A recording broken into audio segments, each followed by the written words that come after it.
I'd like to call the meeting to order. If you'd all stand with me and join me in the pledge. I pledge allegiance to the flag of the United States of America and to the republic for which it stands, one nation, under God, indivisible, with liberty and justice for all. Good morning, Mr. Chair. Good morning. First thing that we have to do this morning is approve the county board minutes. I would look for a motion. I so move, Mr. Chair. Second. Any discussion?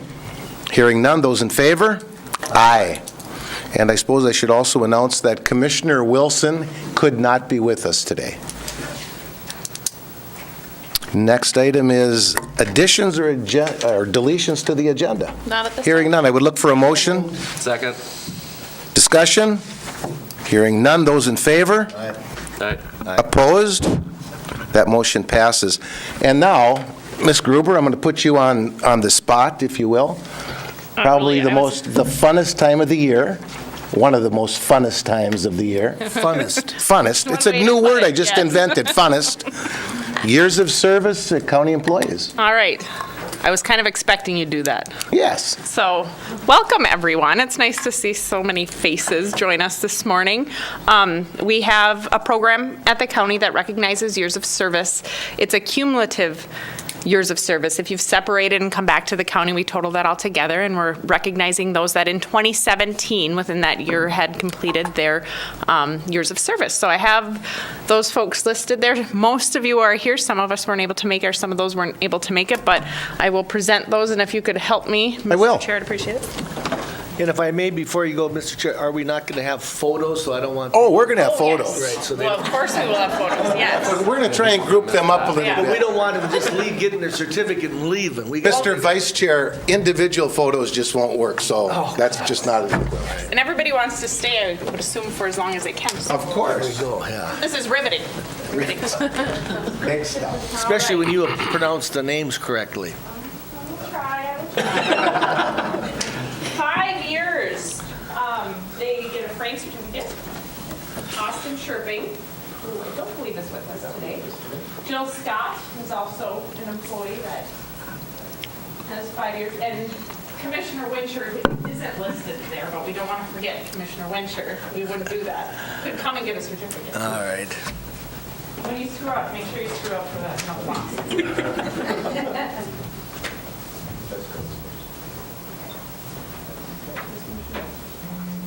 Yes, and we will get that to you, sir. And you want to just leave that right here? Congratulations. Yeah. What else? Good wasn't this. Yeah, nice. Jessica Sherping. Is Jessica here? No? Brad Bolton. Who's here? The infamous GIS coordinator makes us our maps. Thank you. Thank you very much. We're going to do 5s and 10s. You might want to wait. You probably will sit. Okay. It's a well-oiled machine. We haven't used that. Oh, it's different. Andy Jansen is here today. Yeah, he's here. Thank you, Andy. 5 years was fast. Thank you. I'm going to fly really fast. Congratulations. Randy Wellness is here.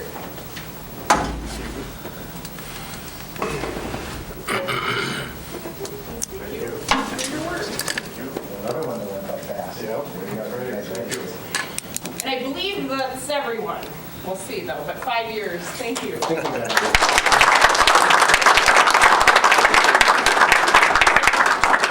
10 years. We have Hasten Warrenberg as a deputy. I don't believe Hasten is here.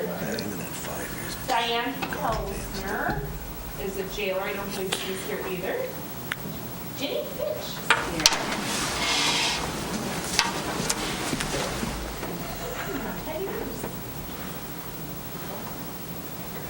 Thank you. Nicole Llewellyn is in social services. I don't think Nicole's here.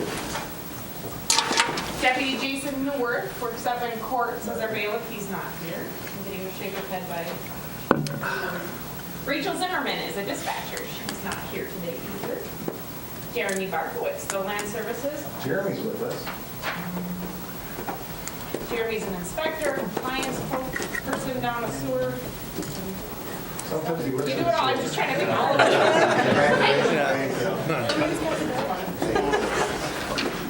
Renee Ledoux is in our jail kitchen, she's not here today. Karina Hoffman. Social services, social worker, in the adult.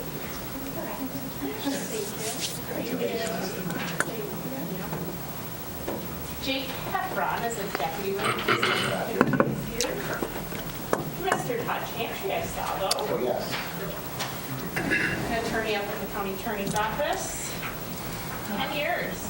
Yes. Living the dream. I'm on 12. Went by fast, that's right. Yes. Thank you. Those are our 10-year recipients.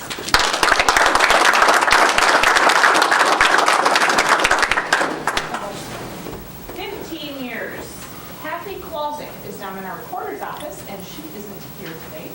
Jolene Crosby is in the auditor treasurer's office. She isn't here. Nancy Zachmeyers, social services.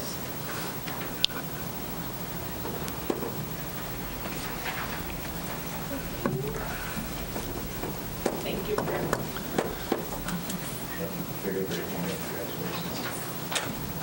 Chief Deputy Jason Worley. We have a number of nicknames, but I'll just stick with Chief Deputy Jason Worley. Congratulations, Chief. Went by fast, didn't it? Mr. Jim Shabluski, Accounting and Social Services. Making sure the numbers always work.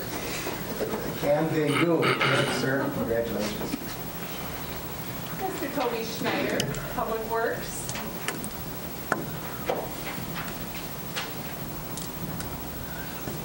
Glad you could make it. It wasn't snowing today.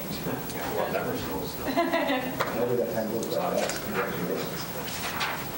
Deputy Gab Rochlow isn't here today. Becky Moe with Extension. Oh, Becky is here. You were thinking Becky wasn't. Thank you. Penny Lucasavitz. 15 years. Looks like that. Here it goes. If you drop, congratulations again. Mary Koval is in our jail kitchen also, wasn't able to make it. I think I saw Miss Katie Canetto. There she is. Hiding in the back. Social services. Thank you. Congratulations. Thank you. 15 years.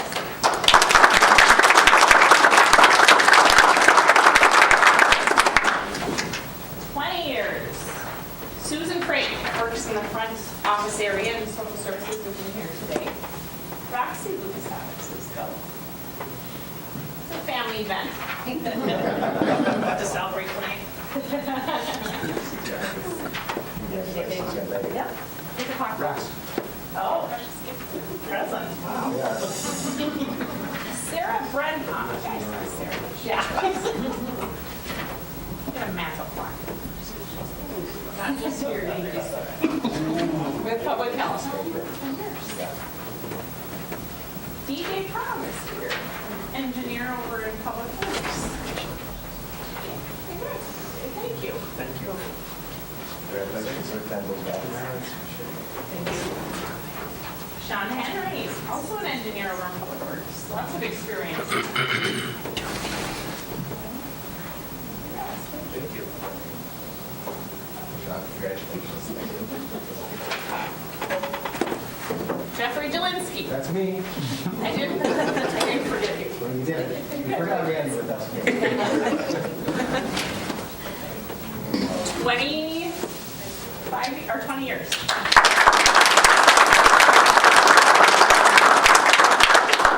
Miss Stacy Stoner in 25 years.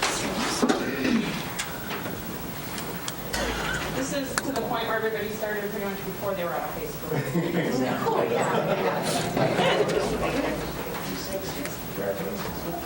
Mr. Kevin Suarez with corrections. Thank you, sir.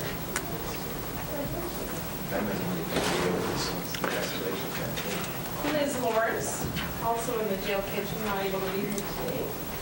John Kostrova, Public Works. Engineer staff. Thank you, sir. Thank you. Yes. Miss Paula Harney. Office Support and Social Services. And here one. Thank you. Mr. Devereux. 10 years. He is here. Been here forever. Child protection. Excellent side. Good smile, Jeff. There we go. Always smile, my friend. Always smile. 25 years. Thank you.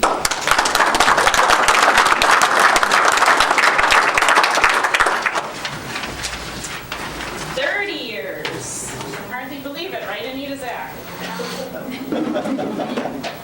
Services and Social Services. Does a fantastic job, which everyone does. Thank you. Started in grade school. Miss Shayla Strick. Finance Services, works in the assessor's area. Right. Fabulous job. All those reports and all that detail. Thank you.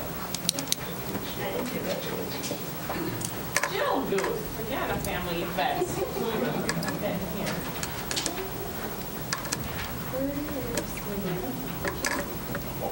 Nope.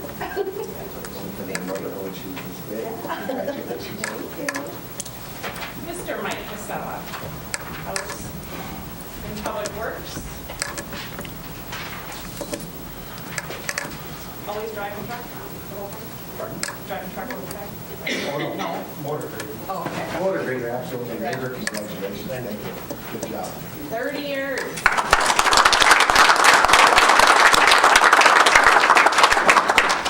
Hardly believe it. 40 years, Karen Strasky. That's a long time. That's amazing. It goes fast. Been lucky to have you work. Thank you. We don't want to tell anybody where it all started. Okay, we won't. That's great, Jeff. Thank you. Karen, Thank you.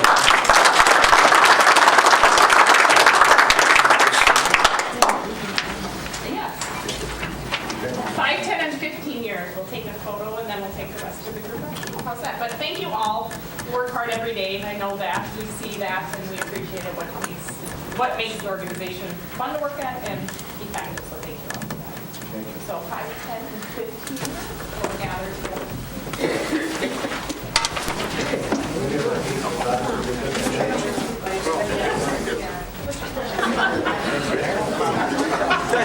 Smiling on that front. We'll have Ryan exit. Right. Can I be in the back? Can I be in the back? No. We're gonna have Get your face in there.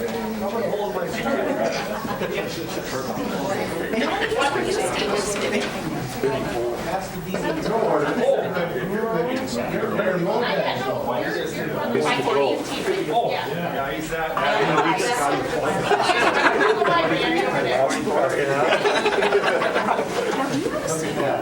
Let everybody stay. So how many years? 5, 10, 15? 5, 10, 15. Business and professional. Somebody else is Which one of the commissioners?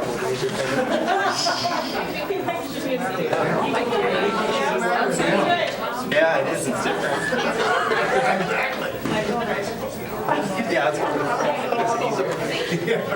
Maybe if Yeah. between here and here, he steps to the side. Does that help?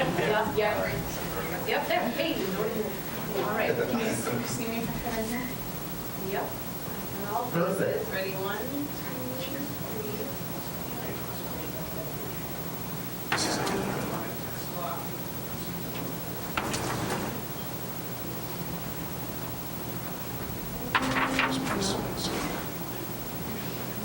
Smile.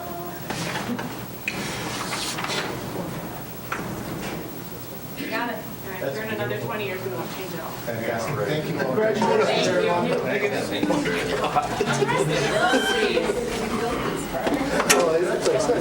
Good job. Very funny. Feeling There's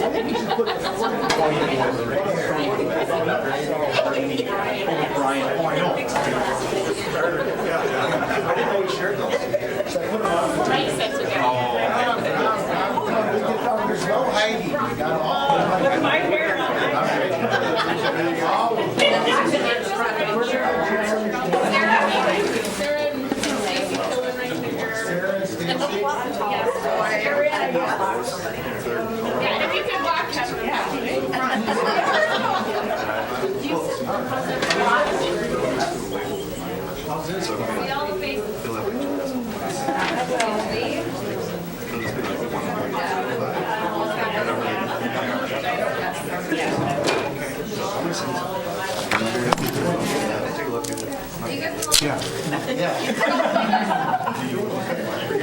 Okay, ready?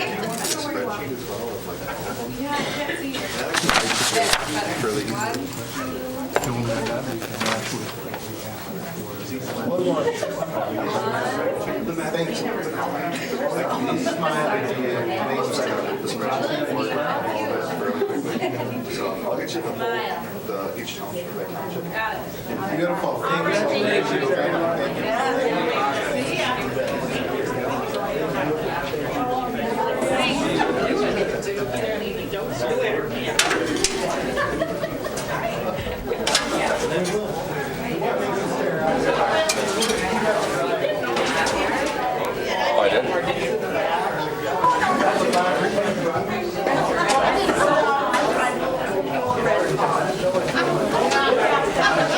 Build machine.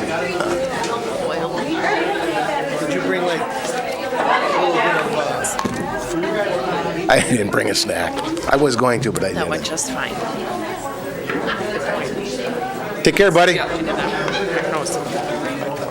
Every time you. they had pretty good luck so far. Pretty good year. For not having to plow the roads and stuff. Real good year. Okay, we're going to get things back in gear, and we're going to continue on with our social services report. Good morning. Good morning. Good morning, Mr. Chair, Commissioners. This morning, we're going to mix things up just a little bit. Penny needs to get to a meeting up in Brainerd, and so we're going to go with Penny's report on the Adult Mental Health Initiative prior to Karen's report on energy assistance. And so the Adult Mental Health Initiative was formed many, many years ago with all 5 counties of Cass, Crow Wing, Morrison, Todd-Watt in it, and included Aiken and 2 tribal nations. And so Penny's going to share a little bit of information on what the Adult Mental Health Initiative has been up to and why we are grouped like that. So go ahead, Penny. Penny, it's time you take over. Take it over. Take it over. Why are we in this group? Yes. So over the course of the years, the Adult Mental Health Initiative has received grant dollars from the state to be able to support and assess and build services to meet the gaps and areas of our region. We know that there's benefits to looking at region-wide needs and services. So through the times, we've created goals on what we want to do to be able to better meet the needs of our area. The goals that have been identified is to reduce the hospitalizations for individuals with mental health, reduce the the hold orders, support independent living, expand outreach and education efforts, increase the community resources, provide services in all 6 counties. And as you know, we are a rural region. So when you look at what the needs are up in Cass and Crow Wing and even Morrison, they vary a little bit, but they are very much different than what Hennepin County needs, Dakota County needs. And so partnering together with our rural communities really benefits us to be able to get the services needed up here in our area. Really no wrong door to access services. The services are all client-directed. Incorporate a real holistic view and decrease unnecessary or involuntary services.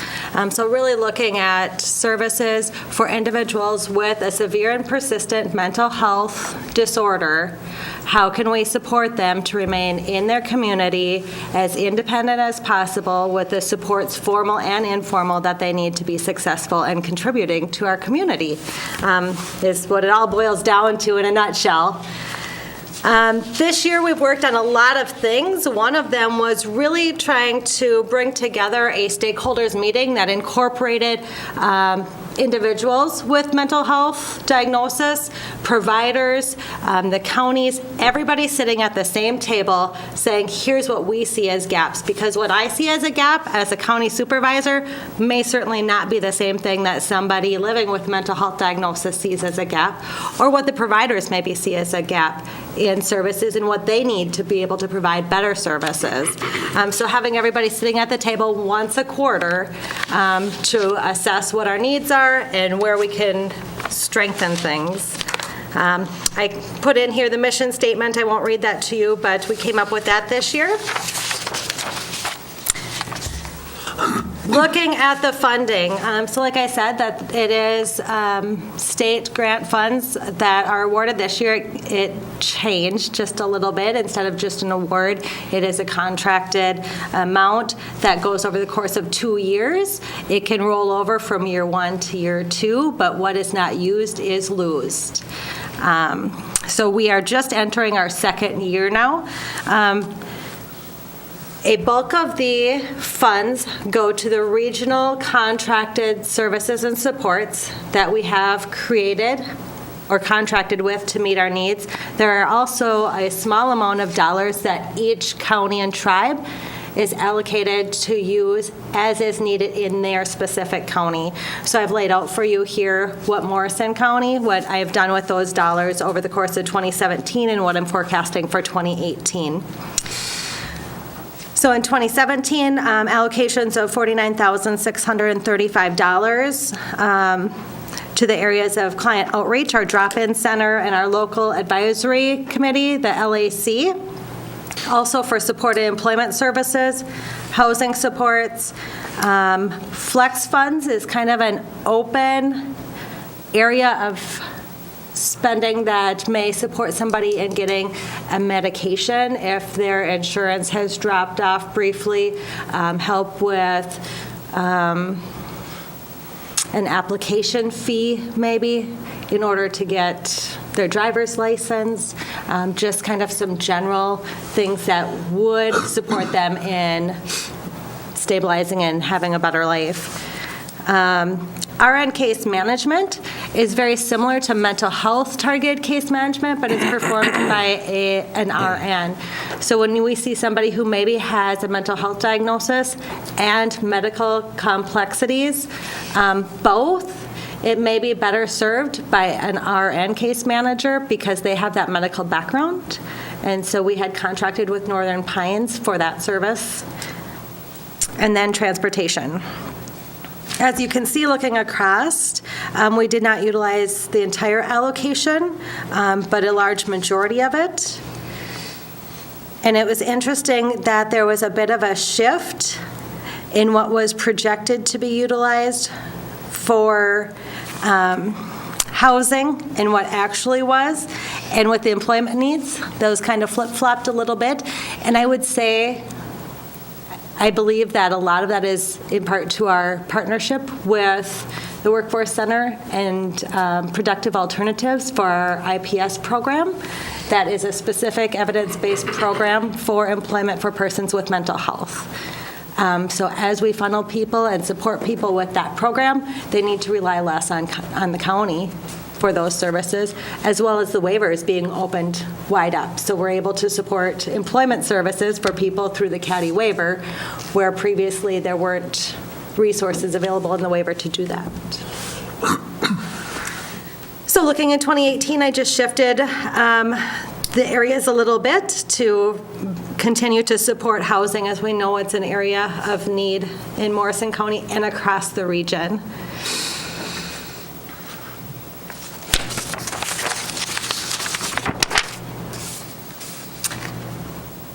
I highlighted just a few of our accomplishments in 2017 here.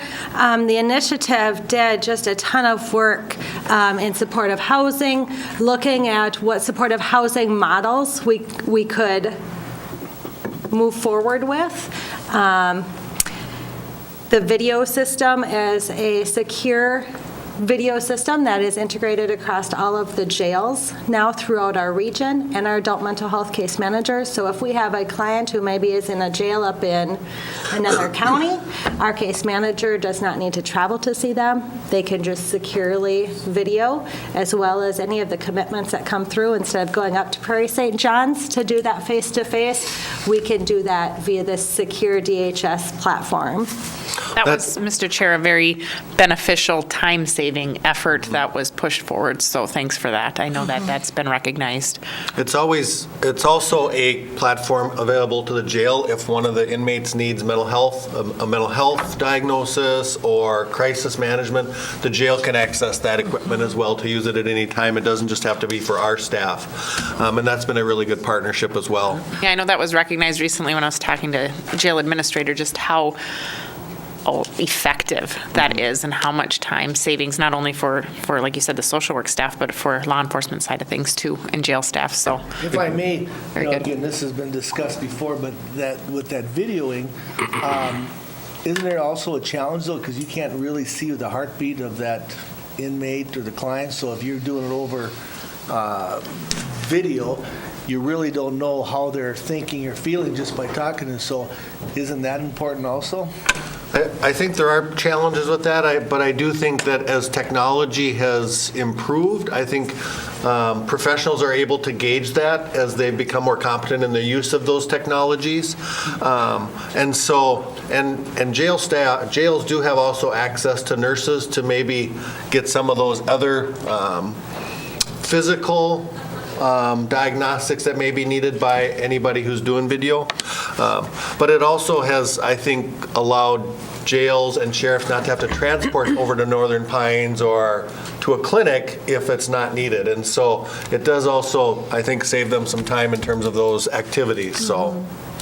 But anytime you talk about using technology for face-to-face, you do lose a little bit.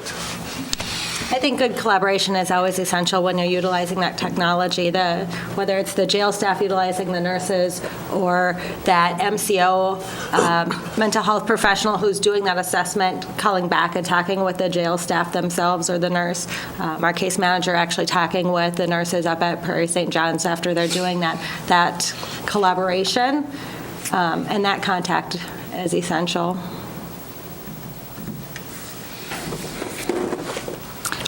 Another project that was piloted in 2017 is a regional warm line through Wellness in the Woods. There is a state warm line out there, and this one complemented the hours of the state warm line for our region. We found in the crisis line that a lot of people were calling that for that listening ear and maybe not needing a full crisis service. So this complements the crisis line as well, so that those crisis services can be focused on crisis situations. We developed a new regional website, and that launched now in January. You can go ahead and go check that out. It's pretty neat. You click on what county you're looking for, what resource you're looking for, and it'll pull you straight to the sources available, along with a calendar that will be available for all providers and individuals that may have training opportunities on it. Talked a little bit about supportive housing. We have hired a regional housing planner who is doing some data gathering at this point and helping us move forward with the development of a supported housing opportunity for our region. The regional transition specialist is there to help us transition individuals out of ANOCA or CBHHs. We know that cost share to the counties has been significant when a person does not meet the medical necessity anymore and they are in one of those facilities. The county gets charged $1,800 a day, give or take. So this person will work for our region, for anybody that we have placed in any of those settings to help transition them appropriately back into the community with the services that they need. So as you know, as you've heard from AMC, this has been a huge issue for counties in terms of the cost shares at state hospitals, community behavioral health hospitals, ANOCA. And so a lot of the regions are setting up this transition specialist to do more intensive services with those facilities to get folks out sooner. And it seems to have paid dividends for them, and so now we are moving into that realm as well. So hopefully, all of the 6 counties in this mental health initiative will see a decrease in those costs. Well, Brad, the fact of life is that something has to be done, because there is no way humanly possible that any county can continue to fund any one individual, and God bless them. I mean, I understand it's a mental health issue, at $1,800 a day. Yep. It's one thing when you say that your mortgage is $1,800 a month and you just shudder, or I shudder when I hear somebody say that, but $1,800 a day at a mental health institution, it's totally unheard of. Yep. And as she talked about some of these other things, I mean, some of those are the issues that we experience when we're trying to move folks from a facility into the community. That's why talking about supportive housing, more housing opportunities, that's where, using this as a region, I think, provides better access and can, for us to do some of these things on our own is very difficult. And so the initiative is really creating a menu of services to support those individuals coming out of hospitals sooner. Yep. Another focus area for 2017 for us was, in general, really looking at evaluating the services that we've already put in place and what concerns are there with them and how are we measuring that they're doing what we want them to do. So we spent a lot of time on developing kind of a universal concern form. So if staff have a concern with a service, we're watching for patterns and seeing and addressing that right away, and then really developing some measurements that the providers are reporting to us quarterly on. Questions about what we've done in 2017? Questions, gentlemen? I've got a couple. And my number one question is, where does the money come from? That's a loaded question, and I realize that. Is this funding from the state? Is this funding levy money? Where's this money actually come from? This is a state grant that is provided to Crow Wing County, who is our fiscal host for this particular initiative. And so it is a state grant. Really, the investment from the counties is more administrative in nature in terms of the staff time and things like that. So, but most of these programs are funded by that grant that is provided by the state. And this in particular region that we're talking about includes Leech Lake Band, if you will, and the Mille Lacs Band of Ojibwe, if you will, Aiken, Cass, Crow Wing, Morrison, Todd, and Wadena. And Penny, you chair that group. I did in 2017. Now 2018, there is a new chair. Okay, and thank you for what you've done. My question will further with that is that we've heard an awful lot of stuff in the media about the drug epidemic in with the tribes, if you will. Is any of this a fallout of that? Generally not, because these have been around a lot longer than our epidemics, that have, kind of shifted from one drug to the next. This really has focused on mental health, but we also realize that chemical dependency and mental health sometimes are hand in hand. The challenge has been with the transitions in the tribal communities is maintaining that consistent participation from the tribal members. But we are cognizant of what is going on the reservations and making sure that we're paying attention to that. But I would say, in terms of your question, that those epidemics have switched and changed over time, and this has been there forever, and they always are addressed as they happen. So very good. Thank you both very much. Any further questions? Just want to say thank you. And Penny, of course, did get to chair. That's an honor that every supervisor has in each of the counties. I don't know if they consider it an honor, but because it is a lot of work to bring 6 counties and 2 tribal communities together on a monthly basis and other meetings that go on. So it is time intensive, but again, I think in terms of the benefit of planning regionally for some of these things are critical. And there are some 2018 areas that they're going to focus on, and one of those that isn't necessarily called out in there is what's called a Yellow Line project. And this is a project that's been happening down in some southern counties, and that's really a focal area in 2018, and we're actually looking at a National Joint Powers Alliance Innovation Grant to help support that, as well as a DHS grant. And that's a program that looks at diverting individuals who are picked up for a crime from going into jail. So maybe somebody who's had a chemical dependency issue and maybe committed a burglary that doesn't need to go in jail, we can find community resources to support them. So really trying to work with the jails, law enforcement, county attorney's office, and counties on seeing if we can't maybe replicate that in our area, and I think Crow Wing is probably the furthest along in that project, and then hopefully the others will follow along. So we've had some brief conversations with our sheriff, county attorney, hospital, jails about this, and hoping to have more conversation about increasing the capacity for that particular service in our region. Good. Thank you. Thank you both very much. Now you better get going, Penny. You can't make that meeting. Thank you, Penny. Thank you. Thank you. All right, the next thing then on the agenda will be backing up a little bit. I'll ask Karen to come up here. And I think one of an important service that is provided in our county by TRICAP, Tri-County Community Action out of St. Cloud, is our Energy Assistance Program. And again, that is, you okay? Yeah. It really is a fund that can help support individuals to remain in their homes who are maybe struggling financially. And so I've asked Karen to share a little bit, and I do believe there's money left, so if people are interested, I think this is a good opportunity to let the community know what's available. So, Good morning, Karen. Good morning. Good morning. The Energy Assistance Program, as Brad said, is handled by Tri-County Action Program in St. Cloud.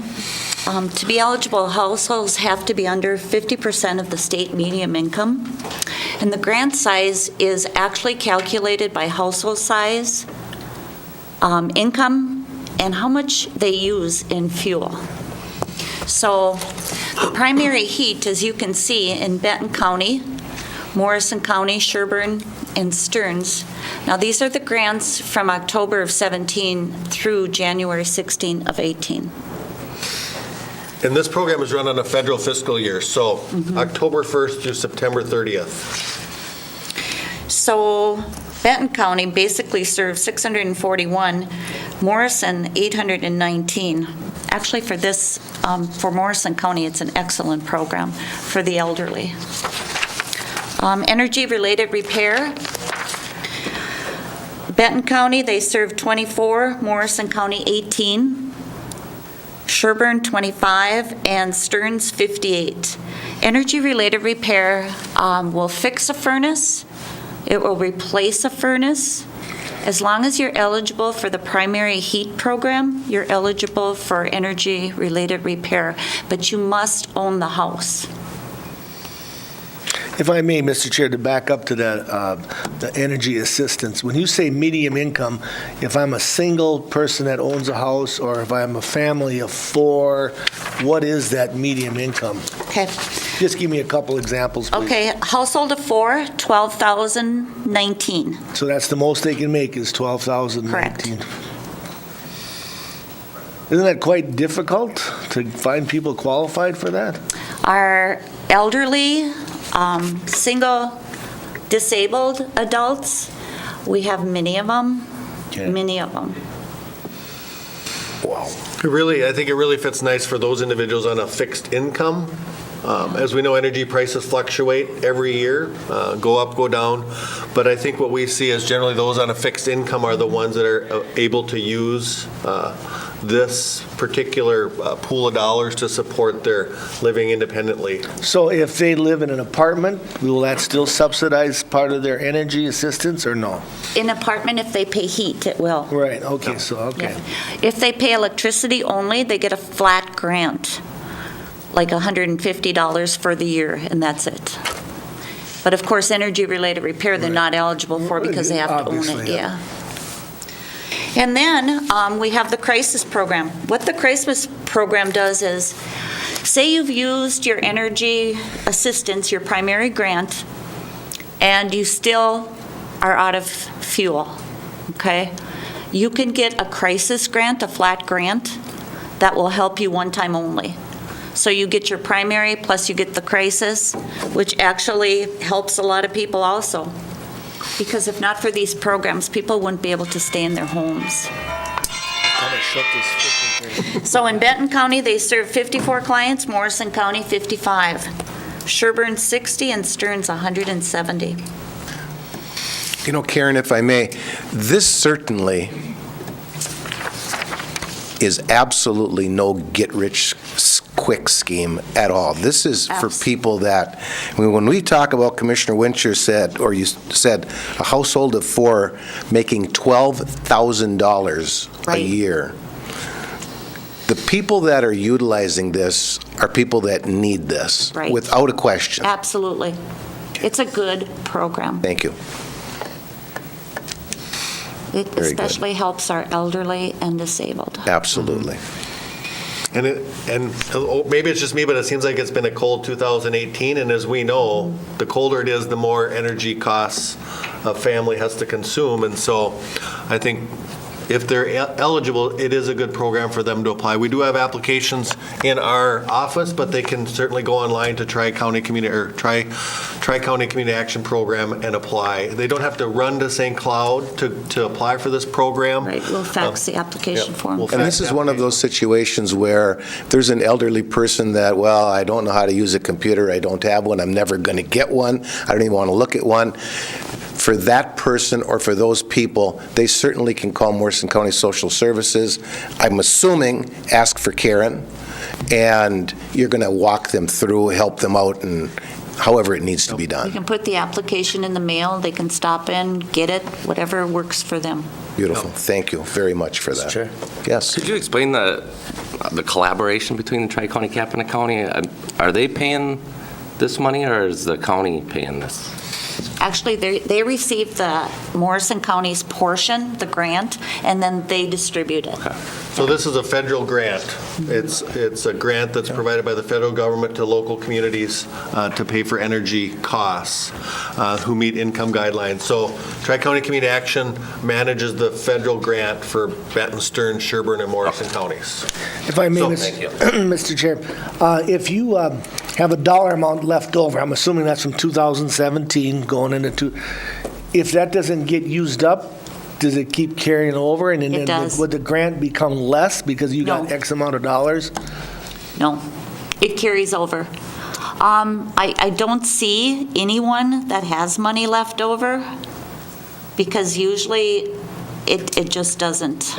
But in our case, we do have some money left over, you said. We do. Yeah. We have money available for those individuals who are struggling making their energy, gas, electricity payments, paying for heat. Yeah. So we would encourage anybody to come in and apply if they're eligible The and see if they're majority eligible. of the time, it doesn't cover their entire heating costs. I've seen where it will cover up to 90%, but usually not the entire amount. Well, again, based on the income, something's better than Right. nothing. Yep. So that's a great Yeah. thing. Good job. Thank you very much, Karen. Thank Thank you. you. Thanks, Karen. Yep. And Brad, I think you have another item? I do. So as you may recall, the last couple of years, CHI St. Gabriel's Hospital and their opioid program has taken a group of folks down to the National Drug Abuse and Heroin Summit in Atlanta, Georgia. And each year they have paid for our staff person who they pay for, who works at the clinic, to go. And so this year, I would also like to send a staff person from Morrison County. Sarah Pratt is the new supervisor of our State Innovation Model Program to go along with the group. And so really, I'm requesting the ability to send these folks out of state, and it's probably here asking for forgiveness rather than approval, because the hospital organized it all already and sent in the application for the conference prior to this board meeting. And so we are going to pay for one staff out of our social services training budget, which we have available, and then the hospital will be paying for the staff that works with the State Innovation Model Grant. By going to this particular conference, that's how our Suboxone Clinic got started. A lot of the evidence-based programs that we've developed locally that we've been recognized for have come as a result of the group of folks going from our community down to Atlanta, Georgia to this particular conference. And so Gentlemen, I would look for a motion. So moved. Second. Discussion. The discussion that I would have, Brad, is that this is important. This is stuff that's happening right now. We're seeing it each and every day, and obviously, I will also support sending our people there because they need to keep up on this kind of stuff. I know that law enforcement works hand in hand with it, social services, the hospital, and so on and so forth down the line. Very important stuff. They can share with other communities, too. Absolutely. And I would like to point out that Dr. Devine and Dr. Bell, along with Representative Baker from the Minnesota House of Representatives, are actually doing a presentation at the national conference this year, so this will be the Excellent. first time they presented at this conference. Our group has certainly presented at a few other things across the country, and actually, Dr. Bell and Dr. Devine are in Phoenix this week presenting at the American Hospital Association. So I think what we have done here is put together a really good team, a really good program that's pretty well respected. And so I think we should be proud as a community that we have this available here. And the beautiful part of it is it's not just the community, it's not just the state. These people are being recognized nationally for what they're doing, and they truly are doing one heck of a job. And your staff and so on and so forth should be commended for that because we're all part of it. It's a good deal. Thank you. With that in mind, further discussion? Those in favor? Aye. Those opposed? That motion would pass. Thank you. Thank you. And then I have one public health item, and that is to approve a temporary one-day liquor license for the Friends of Pine Grove Zoo to hold an event at the Falls Ballroom on March 16th. Look for a motion. So move, Mr. Chair. Second. Got a motion and second. Is there any further comment? Hearing none. Those in favor? Aye. That motion passes. Thank you. Brad. That's all I have this morning, unless there's other questions. All right, thank you. Have a great day. You Thanks, too. Brad. And moving right along, Land Services, Gene is with us today. Look at all the fires. It's all right. What's that? Pardon? Fires? Yeah, a lot of them. Good morning, everyone. Good morning, Gene. In your board packet, you received the tax abatements they're actually fire abatements for this year. We do that once a year, just basically anything that has been destroyed and no longer can be used, we abate to give the money back for not having the use of that building. So any questions, concerns with what it is? I would look for a motion. Also move, Mr. Chair. Second. Discussion? Is this a lot, or is this what the normal size? Well, it's about normal size. Okay.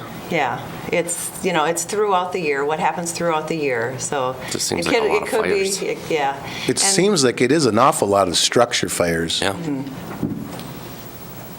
That's all I got, Mr. Chair. And there's a significant amount of houses in the Yes, packet absolutely. as well. So, Absolutely. Yeah, that's Yeah. Absolutely. Any further discussion? All right, those in favor? Aye. Those opposed? That motion passes. Gene, thank you very much. Boy, that was quick. Thank you. Thank you, Do you have anything else? Great No, information. No, that's it. Thank you. You gotta like that when it's short, don't you? Beautiful. I love it. And moving on, you're on to the next I one. love it. And our next item is going to be, are we ready to the auditor's report? Yep. I believe we are. Deb? Good morning, gentlemen. Good morning, Deb. You have an item for us this morning. I have a few. Several. I believe the first item I have is our election equipment grant. Back in December, I brought this grant to you, asked you to submit it to the state, and got your approval for that, and the state has approved this grant. So now I just need your authorization to sign this. This allows us to purchase election equipment to replace the equipment we bought approximately 15 years ago. So we did ask for about $236,000, which was the maximum. They gave us $89,000, which is the minimum, but it still helps. We have about $349,000 put away that we've been slowly building up. So between what they've given us and what we've got, I believe we're going to have enough to replace the equipment that we've been working towards. I would look for a motion. I'd make a motion for more discussion. Second. Motion and second. And further discussion? If I may, Mr. Chair, is this to replace those machines that they carry, the voting machines and that are kind of worthless, I thought, but? Yeah, we're working to replace the assisted voting devices, the ballot counters, and also to get some poll pads for the rosters out into the... Poll pads, could they explain that to me, please? Yeah, that's like a tablet that has the rosters on it. So when people come in to register or to look up their registration each time they vote, it's on a poll pad. You don't have to have the little slips of paper so much anymore, or less pieces of paper. So it makes the registration process and the sign-in process much quicker. And then I'm assuming, Mr. Chair, that's not internet, that's... No, it's only connected Right. to the other ones within that polling place, not outside the polling place, not connected to the internet at all. Okay. So can we expect that when we go to vote, that we're not going to see anybody with the great big giant booklets with everybody's name in it, checking off where we all have to sign our name? That's Is what that we're trying to correct? get rid of, correct? Those will go, and then we will electronically sign on a keypad or whatever it might be? Currently, the state does not allow us to sign on the poll pad. We still require a wet signature on Okay. a piece of paper. Okay. But we're thinking that eventually they will allow us to sign on the poll pad. That's all something that the state has to change their mind on. But right now, they're requiring a signature on a piece of paper. Yep. Eventually, we believe they will require or will allow us to accept that on the poll pad. And Mr. Chair, I think there's just, we're piloting that the next go-around, correct? In just a limited number of polling Right. places. We have the money, and we're building up the money to buy enough for all precincts if we like the way they work, but we plan to initially pilot some, like in Little Falls City and Township, Yep. which are big enough to see how they work. Okay. And Mr. Chair, I know there's a reasonable debate about whether the assistive voting devices are that used. I understand that, but there is some benefit that's been experienced with the ballot counters and things of that nature. It's really been able to process those things faster, like the electronic feeding and ballot counting, and then getting the results in and more timely. And so- That's not what I was talking about. I Yep. understand that. I'm talking about those big bulky things, and people sit down to Yeah. vote on them. Now, are those going to be eliminated or replaced, No. or what? The ones that you can actually vote on, like if you're handicapped, Yeah. those were so big and bulky that by the time you got them out, if they worked when you left, by the time you got them out there and bumped them around, they didn't work when they got there. Right. But the new ones are, hardly heavier than this laptop. Okay. And the fact is, they're so much quicker that almost everybody could vote on them if they wanted to. So those people who aren't afraid of technology could go up and vote on them faster and quicker than they can on a hand ballot. So once we've, got them in place, we could actually put more in places like Little Right. Falls City. Well, again, if they wanted to user-friendly, they invest. become more user-friendly, where those big bulky things were not user-friendly. They were not. It's getting better, is what I was pointing Right. out. And it's for that whole lot of electronic devices, not just that one component. But yeah, it's good. There are improvements that are made, but technology's just gotten better. So we're not intending on spending $349,000, nor are we necessarily intending on spending $89,000, but we definitely are intending to spend money to pilot a project to make this work. Is that correct or not? The idea is to pilot some this year. Yep. And see how they work. Yep. And then probably next year, Yep. we will decide how much to spend. Beautiful. That's just for the polling pad, but the other equipment that needs to be replaced will use up those grant dollars and fund balance that we've saved for that purpose. And I like the pilot project, unlike some of the things that the state does, they throw it out there and see how it's going to work. This is something, okay, let's try it Yeah. and see how it works, so. Okay. I appreciate that. We've got a motion then on the table, I believe. Any further discussion? Hearing none, those in favor? Aye. Those opposed? That motion also passes. Second item I have was for 2 exempt permits, one for Bethany Lutheran Church to hold bingo at the church hall, and the second was for the Royalton Sportsman Club to hold a raffle on the club grounds. Also move, Mr. Chair. Second on both. Got a motion and a second on both. Discussion? Hearing none, those in favor? Aye. Those opposed?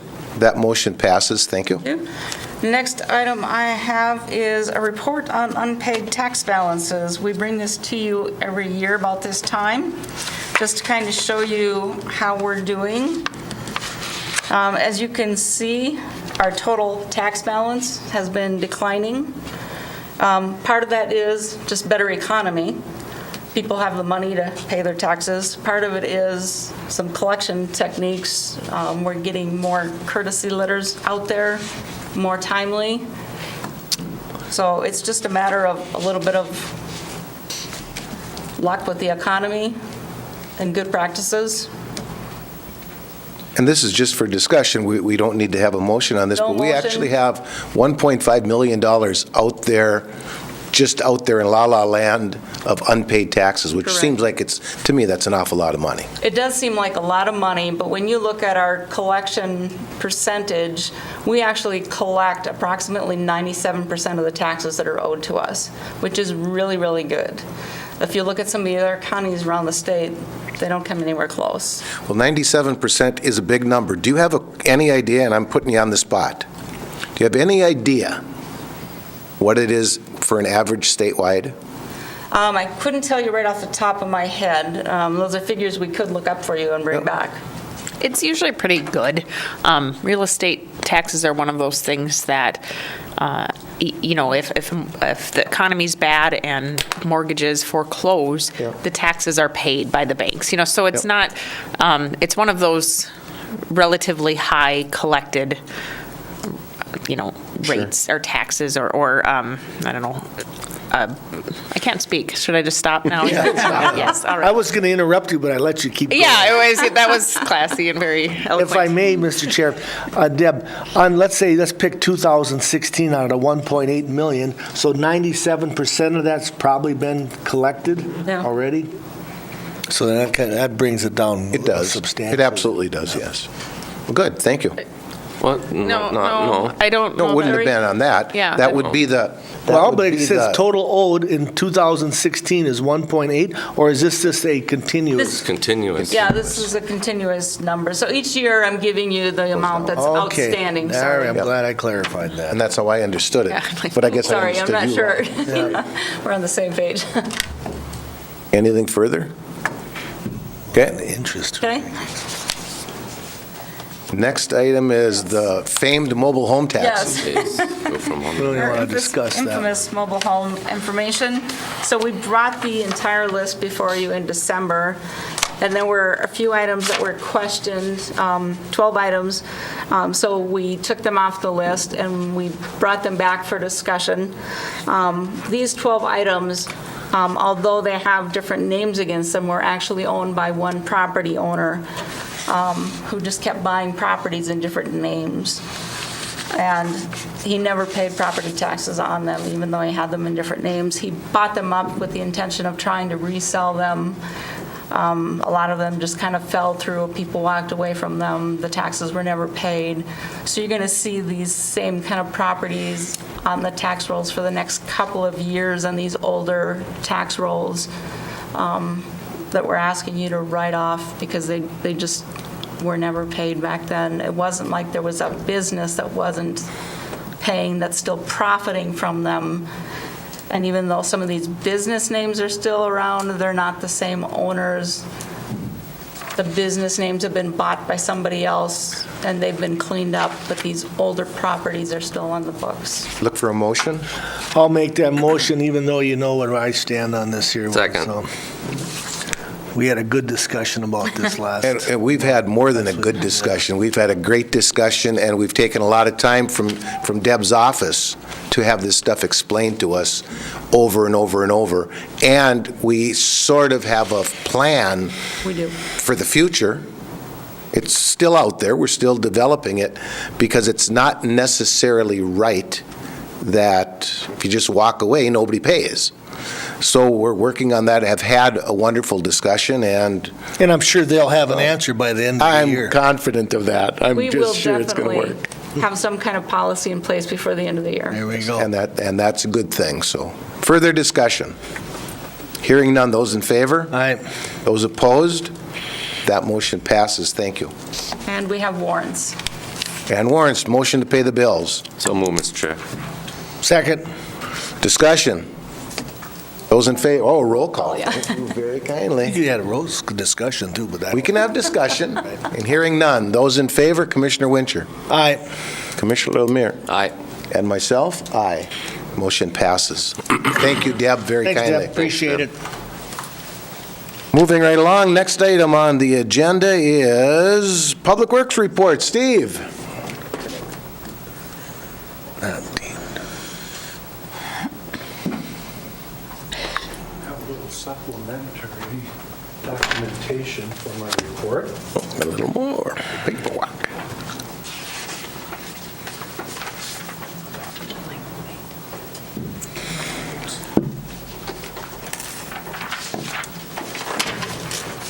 Moving right along.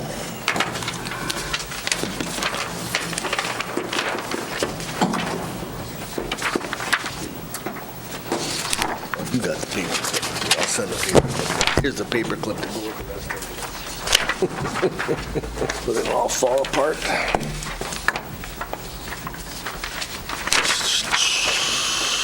Oops, sorry. Thank you.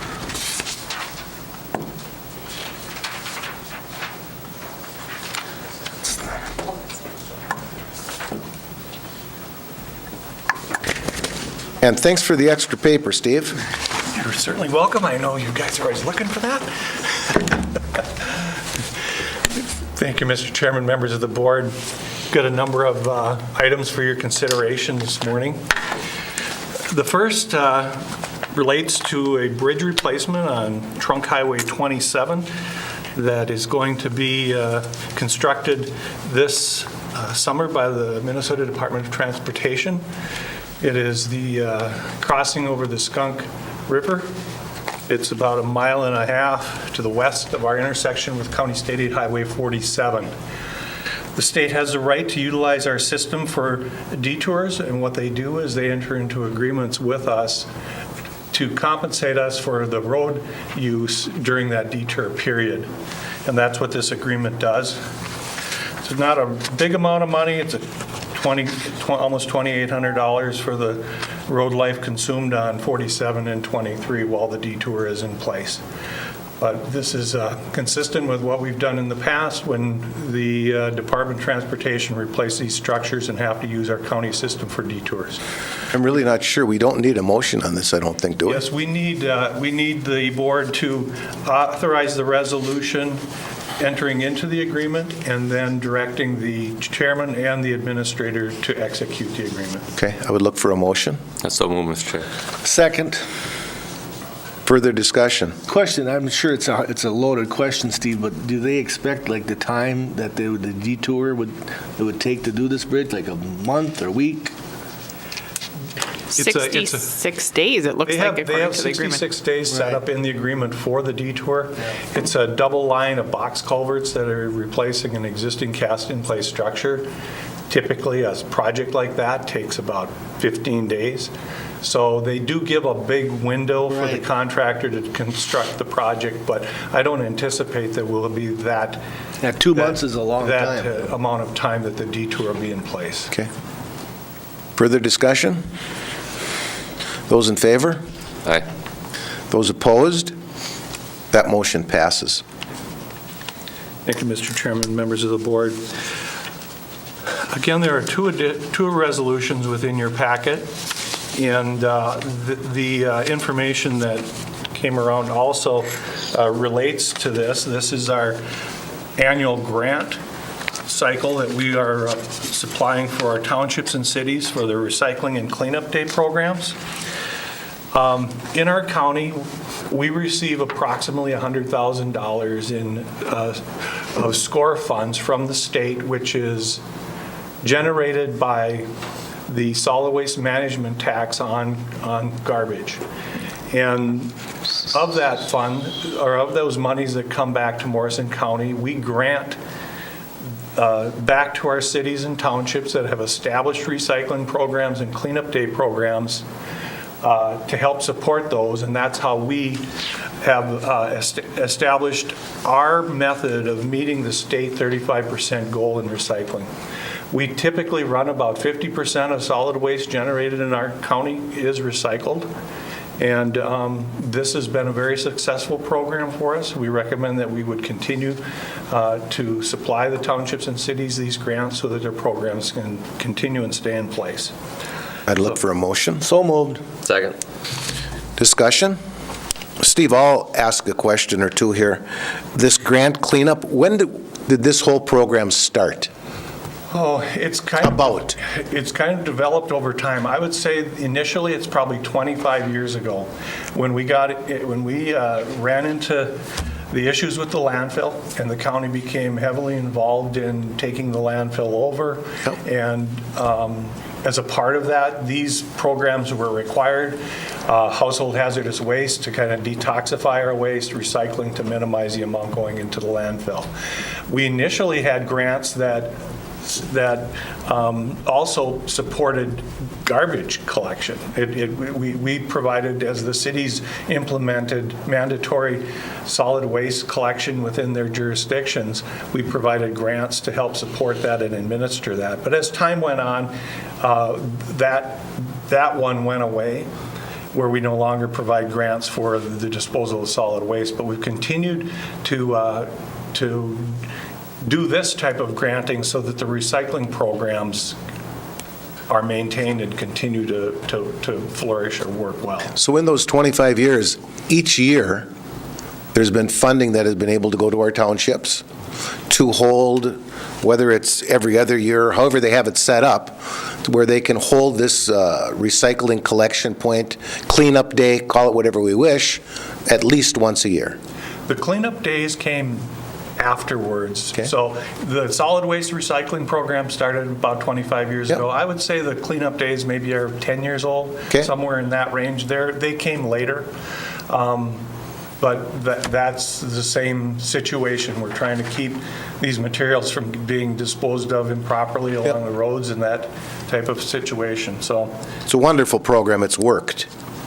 So further discussion? Hearing none, those in favor? Aye. Those opposed? That motion passes. So that was for both of the resolutions, both the cleanup days and the recycling, correct? Correct. I appreciate that.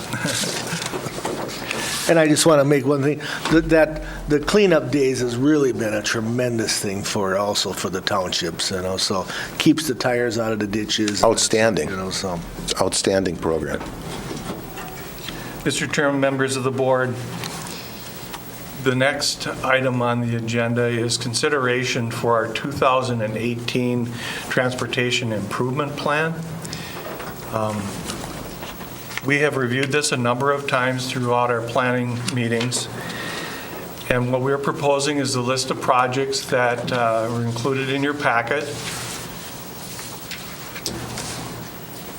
Deb has a map up on the screen for your review. What we are proposing that on our County State Aid Highway 8, it's shown in blue up in the northeast part of the county, kind of that checkered stretch of 8, where we would be looking to replace all the center line culverts in that stretch of roadway. Was built in the 1960s, and many of the pipes are deteriorated badly. So we'd be proposing this project to take place this year to replace those and prepare that road grade for a pavement improvement in subsequent years.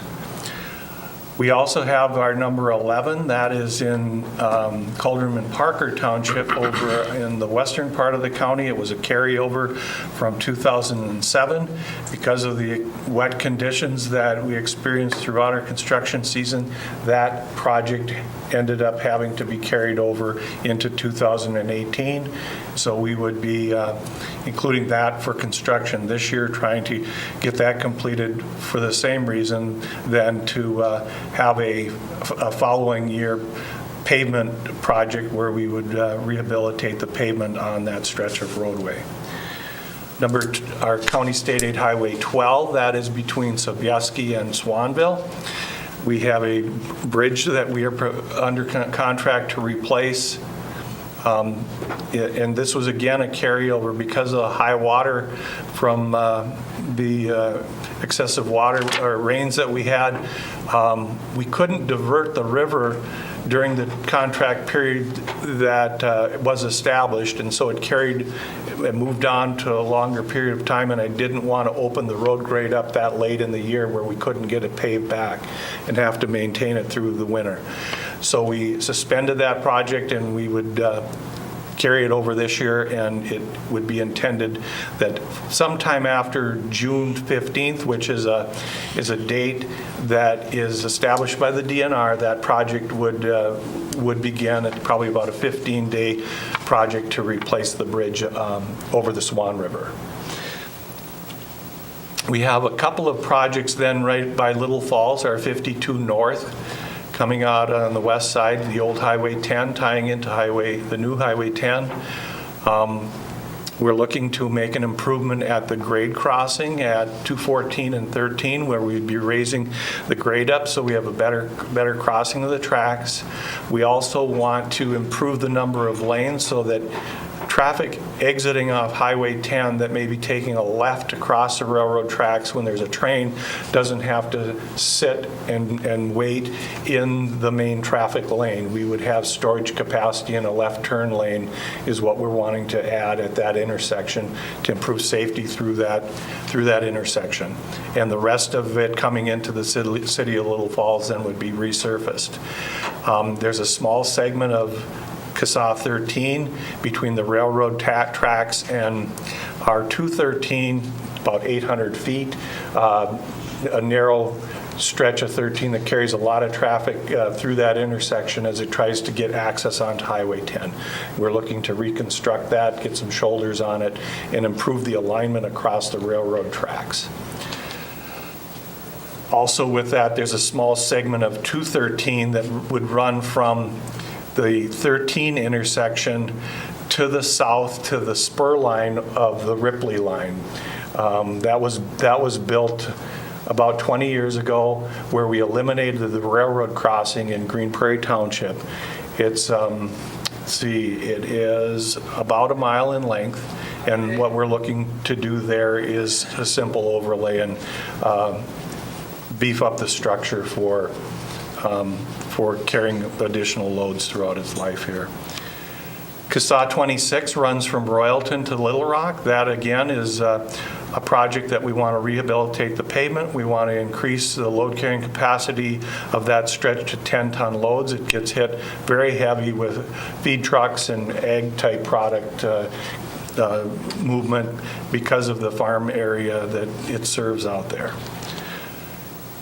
County State Aid Highway 13, we're looking for a tight paving project where we're just trying to keep the pavement in better shape while we prepare for a larger project in the future where we will be replacing all the approach pipes. We will be also shoulder widening and improving the actual road slopes of the road itself, where some of them are very steep. But this would be a tight pavement because the pavement is quite rough. It's a very thin overlay. We've used this in a number of locations where we're trying to maintain and carry the pavement until the full project comes down in a few years. One of the bigger projects we have for this year would be our County State Aid 45. It's the second phase of what we constructed last year.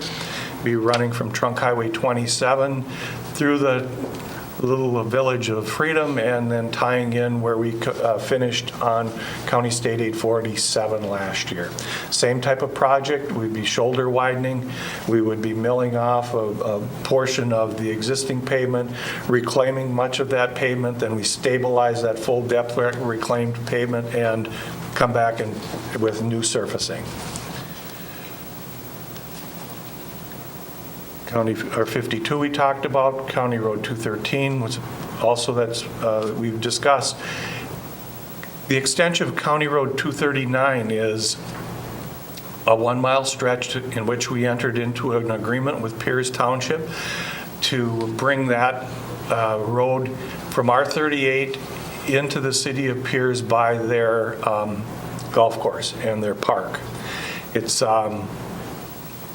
the agreement that we have is that the township has a portion of the cost of the construction, but they also have the responsibility to acquire all of the right-of-way for the construction. We've got the plan designed, and they're working on the right-of-way. We're anticipating, and it seems that that's going pretty well for them. And so that would be another project that's 1 mile in length that would be total reconstruction. We would be grading it. Anticipate that we would at least get a base course of pavement on it and then follow up next year with the wear course to finish it off. 245 is way down in Lakin Township, that little green dot. That's a culvert replacement that we would be using wheelage tax on, and a structurally deficient bridge down in that area. County Road 257, that is the airport road projects that we're working with Little Falls City and Little Falls Township on. We anticipate that we will have a plan prepared by the end of March. That plan then will go to, and we will survey and plat the right-of-way required for the construction. The city of Little Falls is responsible for a portion of the right-of-way within the project area that is their street, and then the city or the township of Little Falls will be acquiring the right-of-way for that portion of the project that is within the township of Little Falls. So we'd expect that throughout the summer they would be working to acquire that right-of-way, and it'd be a project that we would find ourselves going to bid on either late this year or early in 2019. County Road 270 and 272 are up in Richardson Township. Those, again, are thin overlays just to preserve the existing pavements that exist there.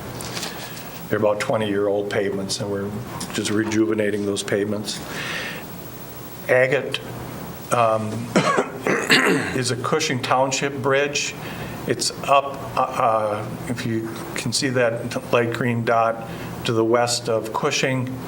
It is a low-volume township road that serves a number of properties, but the structure is becoming very deteriorated where if it doesn't get replaced soon, it probably will end up having to be closed, and that's going to cut some people off completely because it's a dead-end roadway.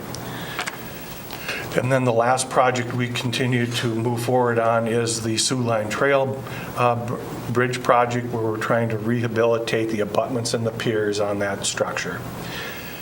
There's a number of ground-in edge lines, which are federal safety projects that we would be, we continue to receive funding for. And we would, once we get authorization, move those projects to getting constructed. Those are ground-in edge line, fog lines with sinusoidal rumble strips. And that would conclude, I guess, what we're proposing to try to accomplish this year in our improvement plan. I'd look for a motion. My request. I'll make a motion to approve. Second. Is there any further discussion? If I may, Mr. Chair, Steve is presenting this to us right now, but we also had a very intense meeting on all these. We've actually had several, I think, meetings and talk about this on a routine basis anyway with your office, Steve. So further discussion? Those in favor? Aye. Those opposed? That motion passes. Then the final item for your consideration, Mr. Chairman, members of the board, goes to the Sioux Line Trail. That's got to be about 25 years since the county has taken over the Sioux Line Trail and the Sioux Line corridor and eventually developed it into the Sioux Line Trail. We've been and have made improvements along the stretch. The gravel portion, we are under contract with Eastern Morrison Sportsman's for maintenance of that segment, and they do one of the best jobs, I think, in the state of Minnesota in keeping that in a condition where we can ATVers and side-by-sides come from all over to utilize that stretch because of the nice rideability that they maintain on it. From Highway 10 going south to Stearns, though, that is non-motorized, and we have, a number of years ago, had a federal project where we supported through bonding the paving of that segment. We always knew that the Sioux Line Bridge would be an important part of the trail when we took this thing over. It was built in 1909, and so it's got a long longevity that it's had here. But with that, we have deterioration that's occurring in the abutments and on the piers. The board has been down, and you've witnessed and seen this firsthand on some of the things that we're contending with. We've been working at trying to secure funding from a number of sources to try to make the improvements and the rehabilitations that have to take place there. We replaced one of the pier caps a couple of years ago. There are 4 piers on the structure. The other 3 pier caps are in need of rehabilitation. We have adopted our master plan, and we are working to obtain regional designation through the Greater Minnesota Parks and Trails Commission so that we can access legacy funds to also support this. But while we have all of these things going on, Representative Krisha and Senator Gazelka in the 2017 legislative session, after discussions with them, and the board had talked about these projects, had $400,000 allocated in the bonding bill that was passed for rehabilitation of the piers and abutments. We submitted to them at an earlier time the budget that you see that came around. It was about $486,000 is what we anticipated the work that we are trying to accomplish to cost us. In order for the money and the agreement to be written, the Department of Natural Resources require that we acknowledge that the excess amount will be available if it's needed in order to get this project to completion. Some of those funds, that excess $86,000 has already been expended. We've utilized our staff engineers for work in the engineering end of this, moving this project to where we're getting close to being able to take it to bid. Depending on where the bid comes in, will affect how much of that actually is going to be a responsibility of ours. If we are able to design an improvement that's $400,000, there won't be any match that we have to provide. But because our original budgeting when we were trying to secure the funds represented that there was going to be a need for more than that, we need to provide and assure them that it'll be available if we need it. So in order for us to access these funds and get the agreement written so that we can then go to bid, we need this resolution passed. Gentlemen, I would look for a motion. I'll make a motion to approve, Mr. Chair. Second. Got a motion on the table. Further discussion. I just got to ask one question. There's $400,000 from the bonding bill. Wasn't there a $50,000 grant from something too? Yes, there are 2 grants, yes. Okay. There is a federal trails grant that we have in place, and our agreement is moving forward. That is for Pier 1 and Pier 2. Okay. And so that's a separate. Is that different than this 486? That is separate than this. Okay. The bonding money is going for the rehabilitation of Pier 3, Pier 4, and the 2 abutments. Gotcha. Okay. So hopefully we have the whole structure covered. And then the 86, if it comes to 86, it could be much less if everything goes right, but that'll come out of our parks budget, right? That's what this is saying. We are working to try and see if we can secure some other grants that might support that. Helen is working very hard to see if there's some matching funds through soil and water that we maybe can access. So there'll be, if there's any other funds, that we will try to get those first, but if not, it'll come out of the Park and Trail, our Parks Fund.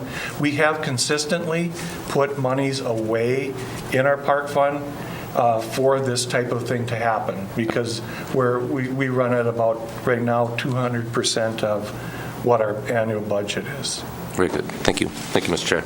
And if I understood correct, Steve, at the very beginning, we've already expended some of that 86,000 Yes, we have. in the past. All right, very good. In 2017, yes, we have. And we've talked about this a lot, that's one of the links for the trail. Like it, dislike it, it was put in well before our time, and it's just what it is, so. I think we're quite fortunate that we have obtained $400,000 to Very make these fortunate. repairs, because the other option is if we didn't get something and this continues to happen, we don't address it, that either the link gets pulled out or we have to come up with it ourselves. Yeah, Right. absolutely, absolutely. And we are grateful for that 400,000 too. Without a question. Further discussion? Hearing none, this is a roll call vote. Commissioner Wincher? Aye. Commissioner Lemire? Aye. And myself is an aye. That motion will pass.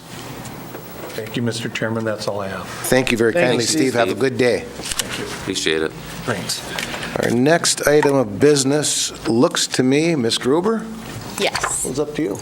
You're on. The action item that I have is to approve and establish the 3/4 time dispatch position that Sheriff Larson was here last week during the planning session to talk about, and he was unable to make it, so I brought it in my report today. For a Make a motion? motion, Mr. Chair. Second. Motion and a second. Do we have discussion? Further discussion? I just want to state that he has this figured in on his budget for 2018.